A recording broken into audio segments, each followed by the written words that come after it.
Catalans i catalanes, sóc l'avi dels fogons. Avui el meu nebot m'ha dit: a veure si pots fer aquell pollastre tan bo que fas algun diumenge, que et queda molt bo.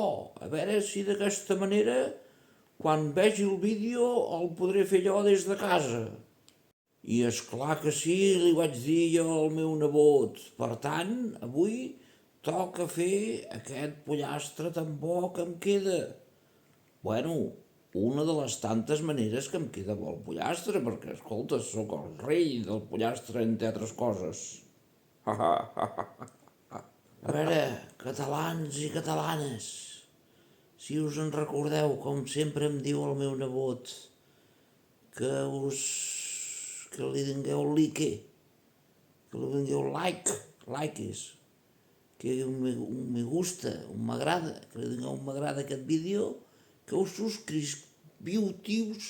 subscriviu al canal i que poseu un comentari ben maco. Vinga, va, ara anem a per la recepta.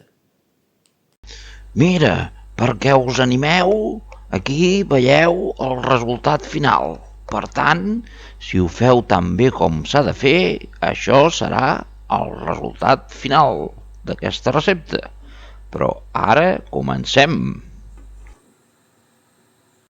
Jo aquí tinc 6 coixetes de pollastre que les hi poso una miqueta de sal, una miqueta, perquè jo i l'Angelina no podem menjar gaire sal, però tu posa la sal que et convengui més. Una vegada he repartit aquesta sal, també li posaré una mica de pebre, que sempre va bé. Ara he posat aquí bastant oli per fregir i a foc lent els hi afegeixo aquí uns alls perquè es vagin daurant.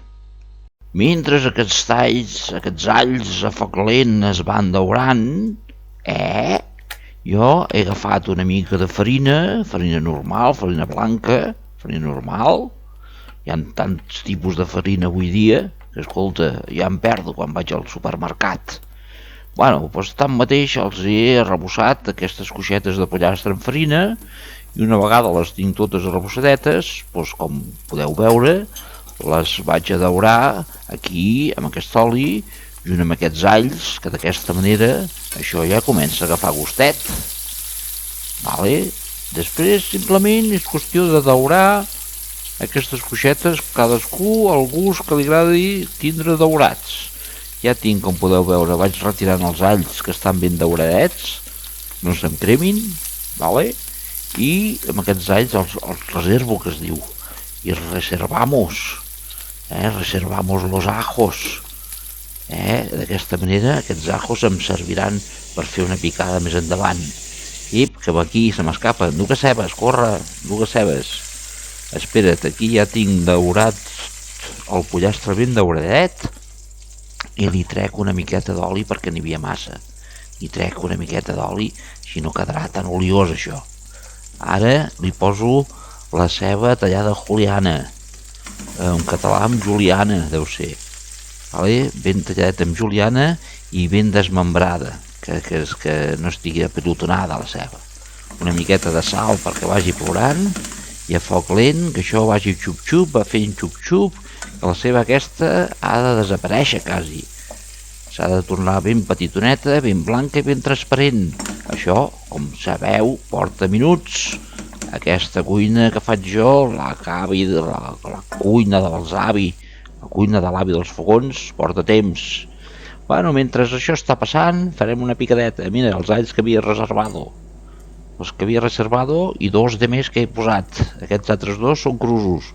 Una miqueta de sal, una culleradeta, repleta, de pimentó dulce, i aquí també hi posaré unes avellanes.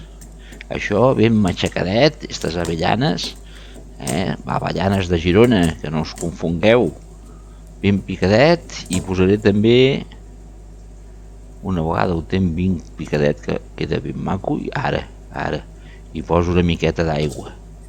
vale? Ho remeno, que es vagi macerant, i això ho guardo per més endavant, lo reservo.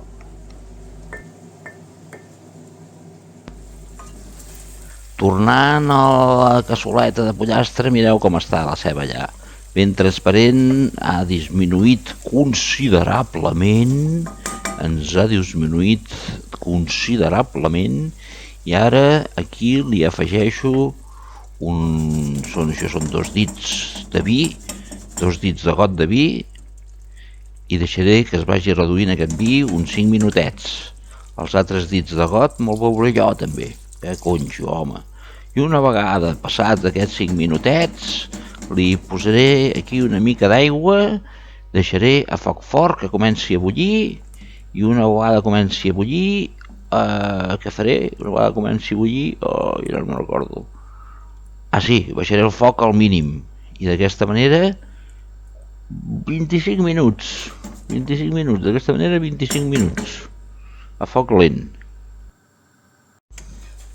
Passats aquests 25 minuts, que s'han fet una eternitat, passats aquests 25 minuts li dono la volta a les coixetes de pollastre i deixaré 25 minuts més que es vagi coent. Mentre tingui líquid no hi peligro.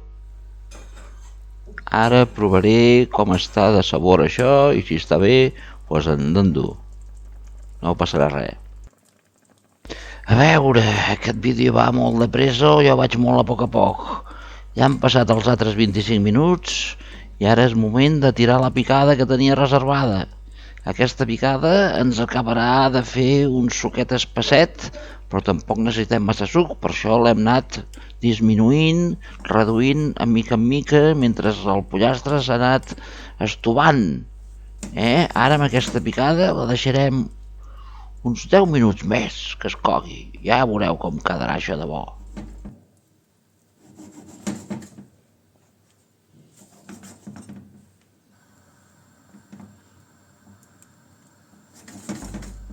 A veure, han passat 5 minutets més des que he posat-li la picada.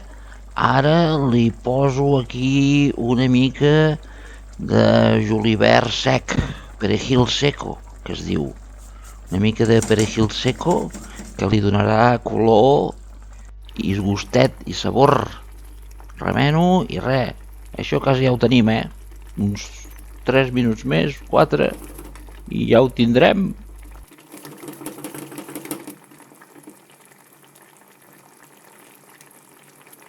Ja han passat aquests altres minutets que deia i això ja es pot servir. Uiteu, com deia al començament, que maco que ha quedat aquesta salsa, com ha quedat de compacte, i el pollastre com ha quedat de maco. Tot hi ajuda a la cuina, Què us ha semblat aquesta recepta, Sort en tinc de l'Angelina, si no em costaria tant fer les coses. Bé, aquest pollastre ha quedat d'allò més bo.